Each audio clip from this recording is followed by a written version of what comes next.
2 of class 10th mathematics.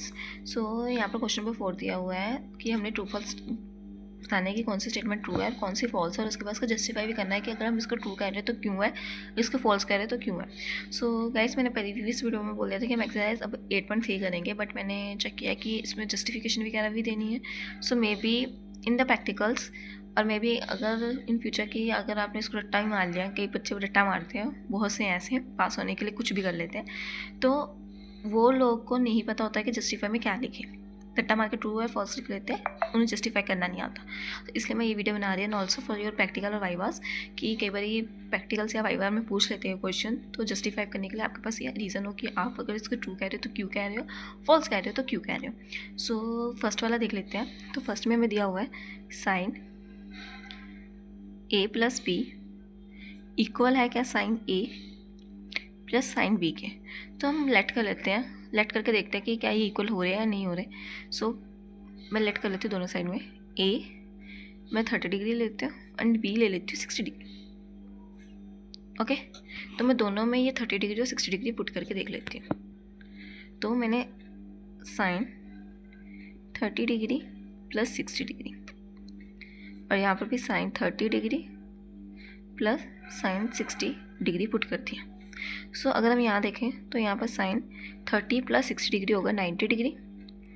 Okay, और यहाँ पर साइन 30 डिग्री होगा हाफ प्लस साइन 60 डिग्री होगा √3/2।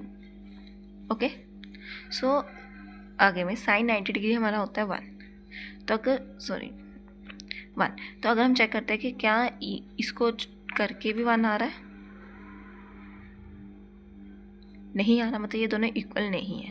तो मतलब हमारी जो स्टेटमेंट यहाँ पर लिखी है sine a plus b equal to sine a plus sine b, वो हमारी ट्रू नहीं है, फॉल्स है। और इसका जस्टिफिकेशन हमने ऊपर कर ही दिया है ये सॉल्व करके। सो हम नेक्स्ट स्टेटमेंट पढ़ के देखते हैं क्या है, वो ट्रू है या फॉल्स है। सो हमारे नेक्स्ट स्टेटमेंट में लिखा हुआ है the value of sine theta increases has theta increases, कि जो हमारी साइन थीटा की अगर वैल्यू इंक्रीज हो है जब हमारी थीटा मतलब कि एंगल हमारा इंक्रीज होता है। तो हम चेक कर लेते हैं ये चीज़ भी। साइन 0 डिग्री पर हमारा साइन कितना था, 0।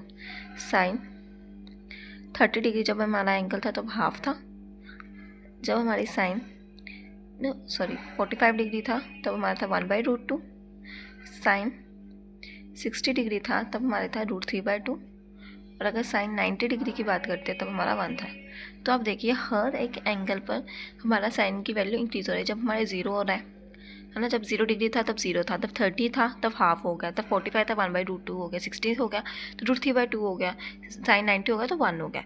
तो मतलब कि अगर साइन थीटा की वैल्यू मतलब कि एंगल अगर हमारा इंक्रीज़ होता है तो साइन की वैल्यू भी इंक्रीज़ होती है। तो ये चीज़ हमारी ट्रू है, हमारी स्टेटमेंट की हो रही है। अब हम देखते हैं नेक्स्ट स्टेटमेंट क्या कहती है।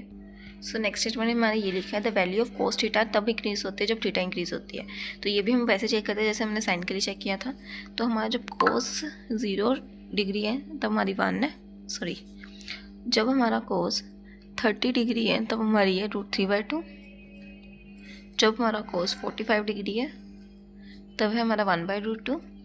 जब हमारा कोस 60 डिग्री है तब है हमारा हाफ। और जब हमारा एक सेकंड, मेरा पेन खत्म हो गया। जब हमारा कोस 90 डिग्री है तब हमारी वैल्यू है 0। तो उसको हाईलाइट करें। तो अब देखो पहले उसकी 1 थी 0 पर, और जब वो 90 डिग्री पर आया तब उसकी 0 होगी। तो मतलब कि वो 1 से 0 की तरफ जा रहा है। तो ये मतलब ये पॉसिबल नहीं है कि अगर थीटा की वैल्यू इंक्रीज़ करते कोस में एंगल इंक्रीज़ होता है तब वैल्यू भी इंक्रीज़ होती है, तो नहीं होती, तो फॉल्स होता है। तो अगर आप बोलोगे कि साइन थीटा के टाइम पर तो आपने नहीं बोला था, तो साइन थीटा में हमने चेक किया था जब 0 डिग्री था और 90 डिग्री था। 0 डिग्री पे वो 0 था और 90 डिग्री पे वो 1 था, मतलब कि इंक्रीज़ हुआ है, 0 से 1 तक गया। और कोस थीटा में वो 1 से 0 की तरफ गया है। ओके, तो इसलिए ये फॉल्स और वो इसलिए ट्रू हुआ था। तो अगर अब हम देखते हैं नेक्स्ट क्वेश्चन।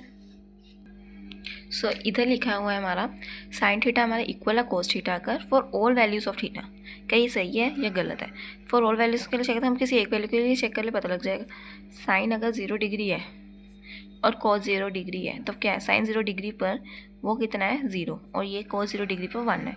क्या ये बराबर है? नहीं। तो हमें यही क्वेश्चन में पूछा गया सब वैल्यू के लिए क्या साइन थीटा और कॉस थीटा इक्वल नहीं। एक वैल्यू के लिए अगर नहीं है तो मतलब बाकियों के लिए भी अगर चेक कर लेते हैं तो वो नहीं हो सकता, एक आधा होएगा बराबर लेकिन सभी नहीं बराबर होंगे। ओके, तो सभी वैल्यू के लिए इक्वल नहीं है, तो इसलिए ये फॉल्स होगा।